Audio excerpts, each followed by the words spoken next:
Chapter 9. The Day That Changed My Life. I have no idea how the English Defence League's story will end. Whether it will grow as a street protest movement, whether it will rattle along as it is, or whether it will just gradually fade away and die like many other organisations, torn apart by a mix of far-right elements it just can't shake off, and M15 Special Branch infiltrators poisoning it from within. No, you don't think that the latter scenario could happen? That is the stuff of Hollywood. Don't be simple. I can tell you everything about how it started, however, and how the EDL never would have come into being but for the actions of the Bedfordshire Police. Take a Bower Boys, a blinder, and might ultimately have done the entire nation a service, despite your determination to stamp out the basic right of British people to protest. People can thank our very own boys in blue for all of the marches and the demonstrations up and down the land, with much more than a little help from the politically correct idiots who run our town halls. It all began on the day of the Luton homecoming of the 2nd Battalion of the Royal Anglican Regiment, recently returned from Afghanistan, when, between them, the bureaucrats and the police managed to inflame an entire town. It's easy to blame Saif al-Islam and his extremist friends, who screamed and spat their hatred in the faces of our troops that day, but it was the police and the politicians who allowed it, and I would say even encouraged them to do it. It didn't have to happen. And even then, when the outrageous ordinary Luton people then said they wanted to express their support for our troops, it was the police who turned a peaceful, well-planned gathering into a violent riot. So well done, lads. I went into Luton on the morning of Tuesday the March 10th, 2009 with Kev. He's actually my mum's cousin, and a good bit older, and generally more sensible than me. We would hardly leave each other's side throughout the EDL years, apart from when one or the other of us sat twiddling our thumbs in a jail cell, or sometimes both of us.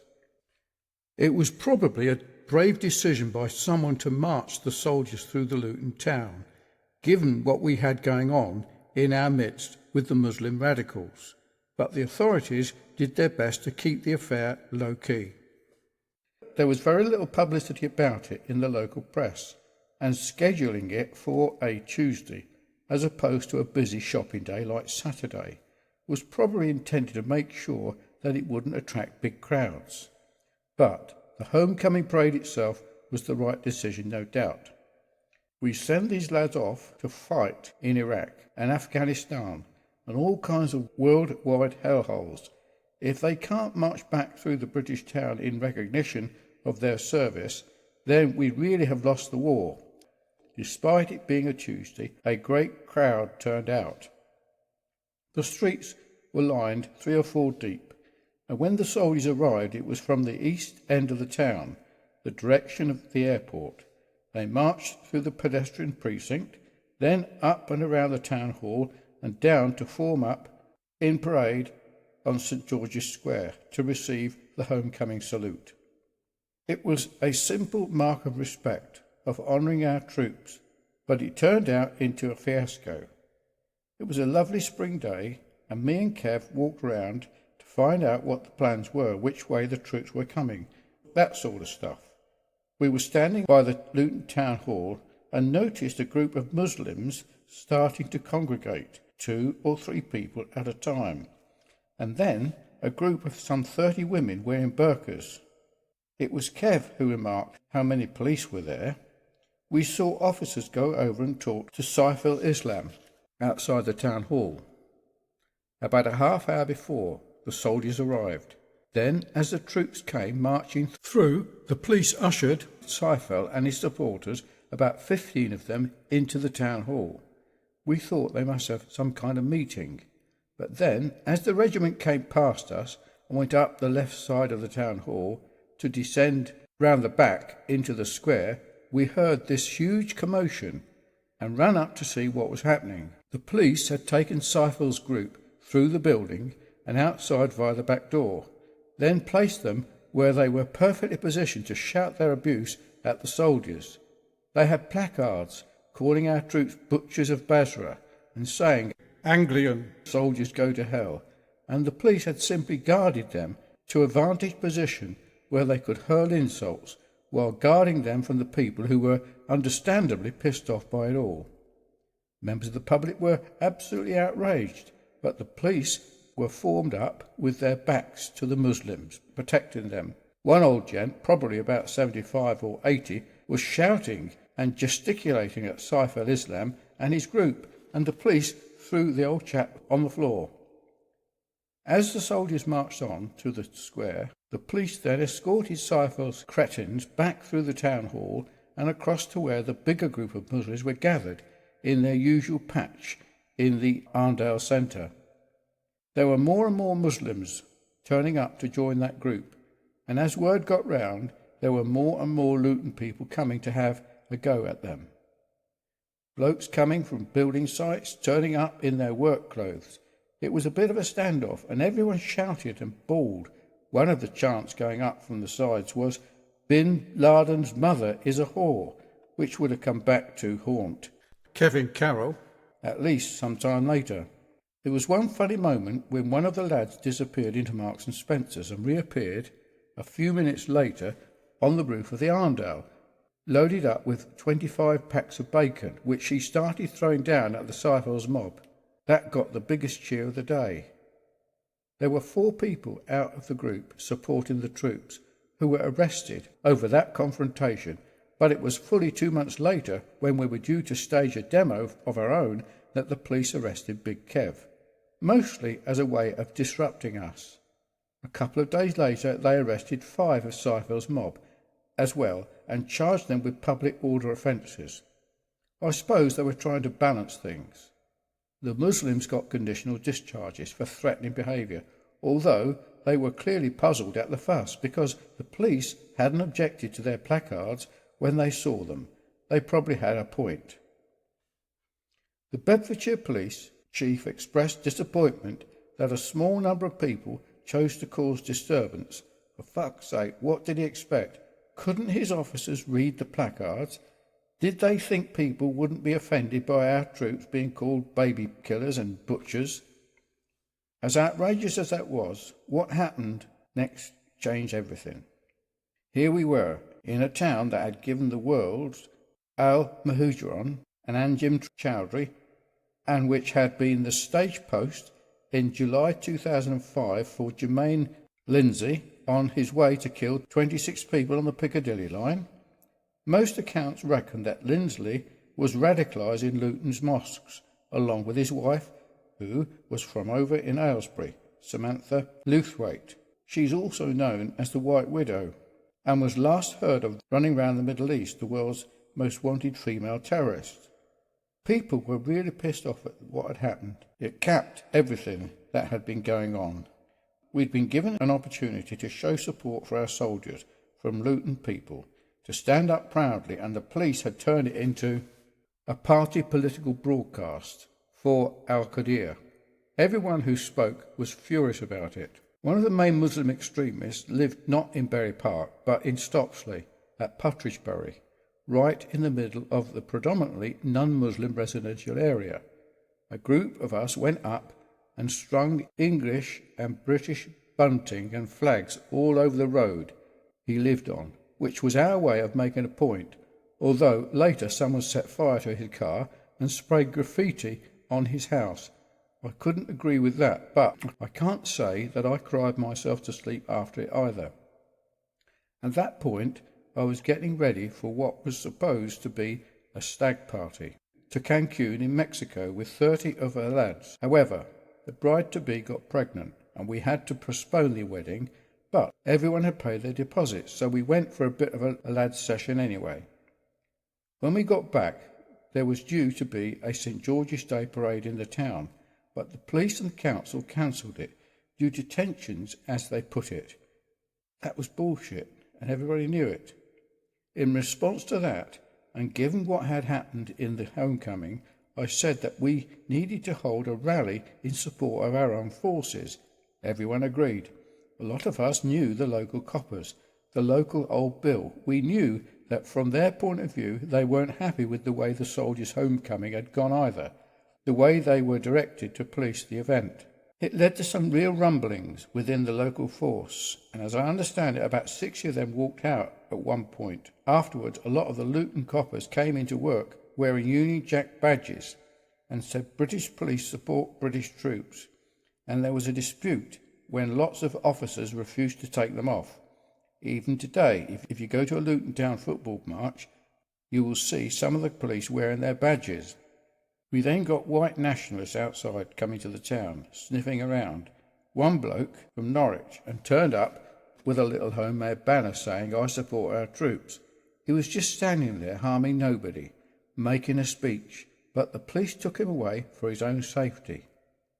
We were watching all this going on, and word went out that the police had been told to stop groups of white and black youth congregating around the town centre. I was told by one copper that when Saif al-Islam and his friends were called in as driving around town, senior officers said not to interfere with them. He said rank and file officers were angry at being told to police different communities differently, although I reckon that's probably been the case for years in more towns and cities across the country than we care to mention. It's why so much resentment exists between Muslims and non-Muslim communities, not that anyone's in a rush to accept that as being reality. At one police briefing, they apparently put a big picture of me on the screen in the station, and the officers in the charge described me as the leading far-right racists. One of the coppers put his hands up and interrupted. He'd known me since school and told him that no, whatever else I was not a racist and not a far-right either. You have to realise that a lot of these ordinary Luton coppers were blokes from within their own families and communities. They knew what was going on. They were frustrated at the way they were being used, as some saw it, abused by their own senior staff. And so after that, they brought the Metropolitan Police in to deal with Luton's public order issues.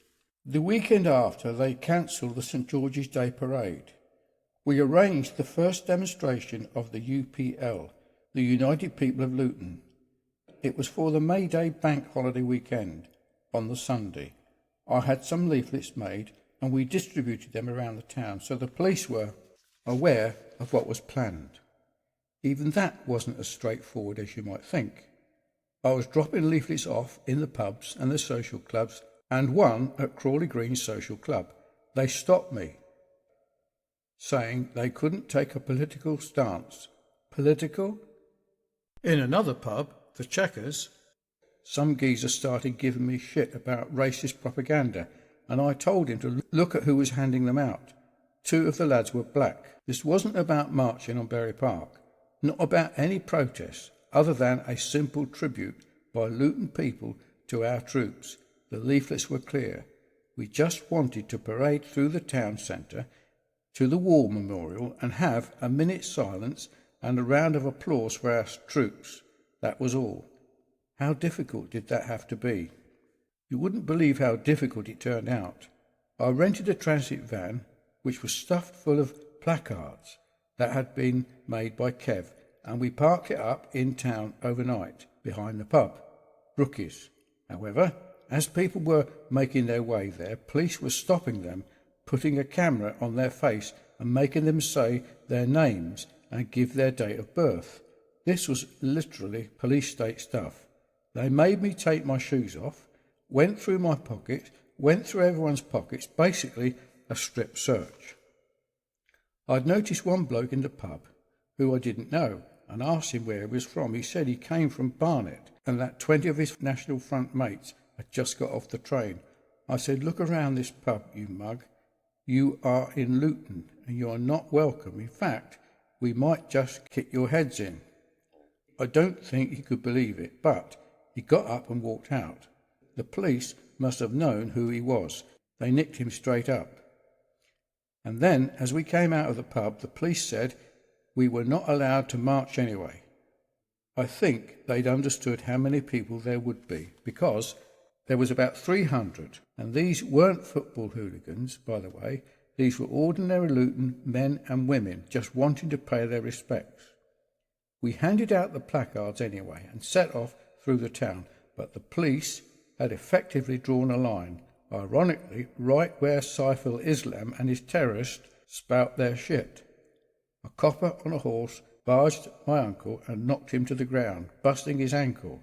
My black pal, little Craigie, was carrying a placard saying, "NF, go to hell," and a mounted policeman coshed him on the face, knocking his 2 front teeth out. Then everything went to hell. At that, the police removed the horses, but they kettled down in the square and wouldn't allow anyone to move in or out. They kept people there for 3 hours, women, including my auntie, pleading to be allowed to go to the toilet, but the police wouldn't let them. Men had to stand guard and screen their wives while they couched and pissed in the street. It was a total disgrace. Could you imagine the police doing that to a Muslim woman? Could you imagine our police treating a Muslim demonstration or crowd like that? I'll tell you the answer right now. No, not a chance. But it was okay to treat black and white women and men in Luton like animals. 6 of us actually got out of the police cauldron. A friend got us into a building and through the back door, so we were able to wrap around and come back from behind the police lines. That's when we had a confrontation with a group of National Front marchers who had turned up. They were outside the town hall handing out leaflets, so I just went up, grabbed the flyers, threw them into the faces and told them to get out of the town. I don't think the police knew how to react to that. They looked confused. The thing is, a bunch of Muslims, taxi drivers, were watching from nearby, starting applauding us. I lost my head with them as well. I told them that's what we do with our extremists. Do it with yours. The police moved the NF gang on. After 3 hours, the police started letting people from the main demonstration leave in small groups. If people weren't pissed off already after that, it would only have been one match for the town to explode. No one could believe what we'd been subjected to. There was always going to have to be another march because things simply couldn't end like that. We planned the second one for the next bank holiday at the end of May. I rang the police myself and told them this town is going to blow up unless you lot get your act together. I heard that lads making petrol bombs, which they had stashed in vans parked in Farley Hill, just outside town. Some of the young tearaways wanted to riot, to start smashing them and burning things.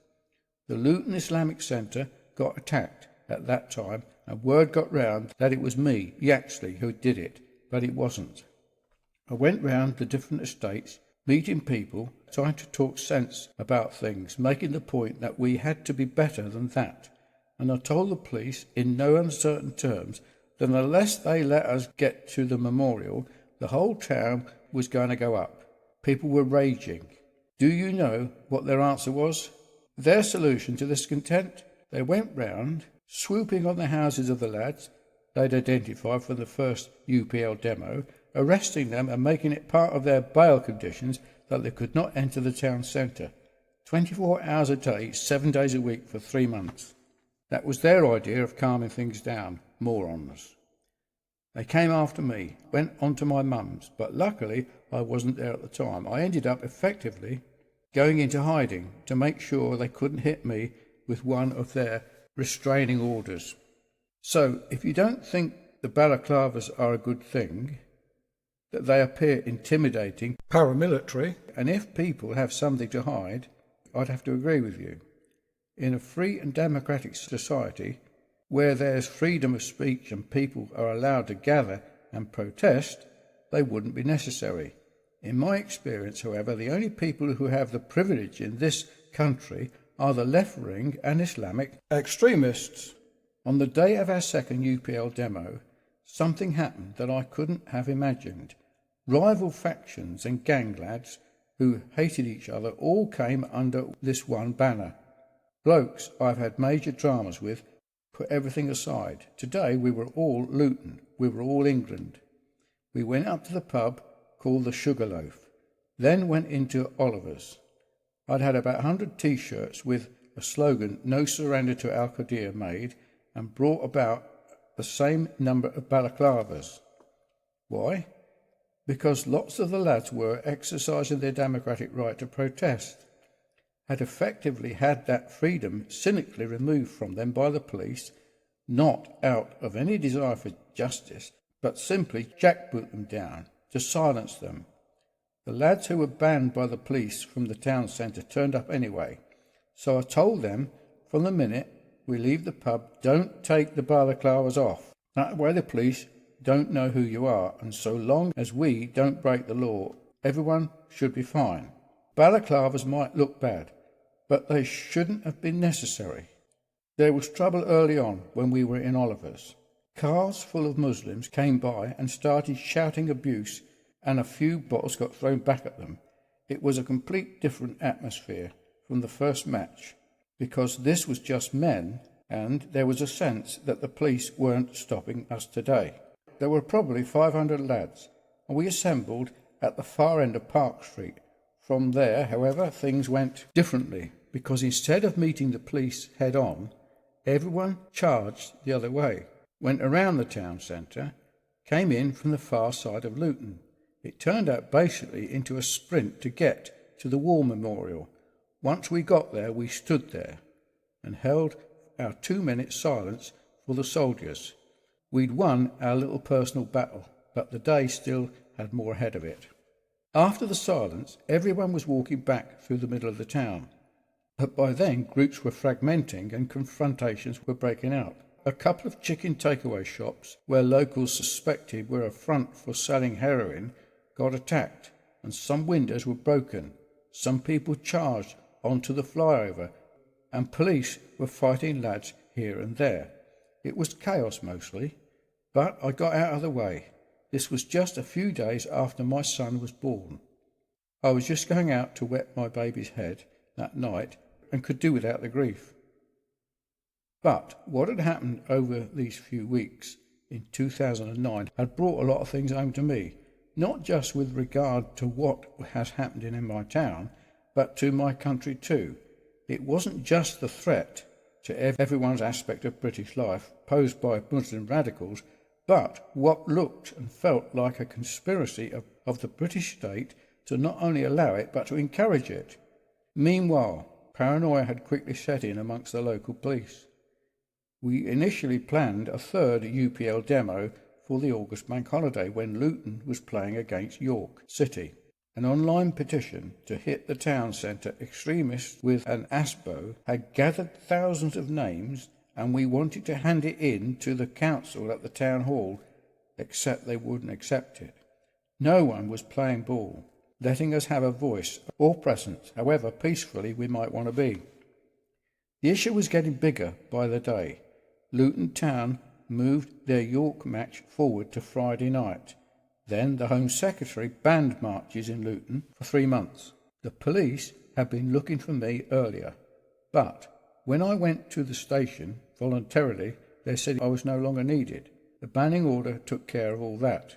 We ended up cancelling the 3rd March, but the police chief, Inspector Rob Bartlett, rang and then visited me at my mum's.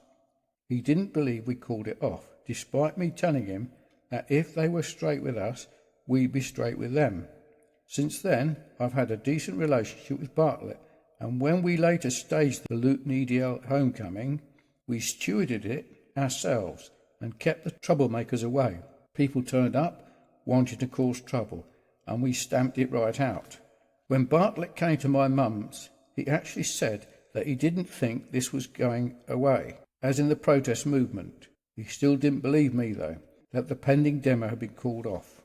On the actual day of it, I got a call telling me that Kev Carroll had been nicked for swearing at an Islam extremist at the original soldiers' homecoming. They had sat on that charge until he needed it to screw him. It happened all the time. I thought it was hilarious because it was nothing serious. He wasn't going to jail or anything. The boy Kev had got to 40 years of age without ever having a minute's trouble, only to be arrested for swearing. I was on the phone to an uncle when he said to hold on, the police were at the door. They were there to warn him to stay away from the town. Then I got a call to say there was a full-scale riot kicking off. The Muslims were tearing the place up, even though we'd all stayed at home. Because the police were on the streets in force anyway, the Muslims at Bury Park thought it meant we were on our way. It ended up with a full-on riot, with the Bury Park mob ripping up paving slabs to throw at coppers. Google it and you'll see for yourself. It was worse than anything in the EDL years, but it got zero press, as usual. I drove down there, and as I was turning around, the police stopped me. I asked them what was going on, and the copper said nothing. It looked like a battlefield in Baghdad airport, and PC Plod whistled a happy tune and said nothing. But here's another example of what I was up against. I was in a car that I'd recently bought brand new on finance, and they nicked me there and then on suspicion of driving a ringer. They seized my car. I ended up being taken into the police station to be booked just as Kevin was coming out. That was the start of a bit of a pattern that was to happen. They even raided my mother's home, looked for dodgy number plates, even though I brought the car brand new.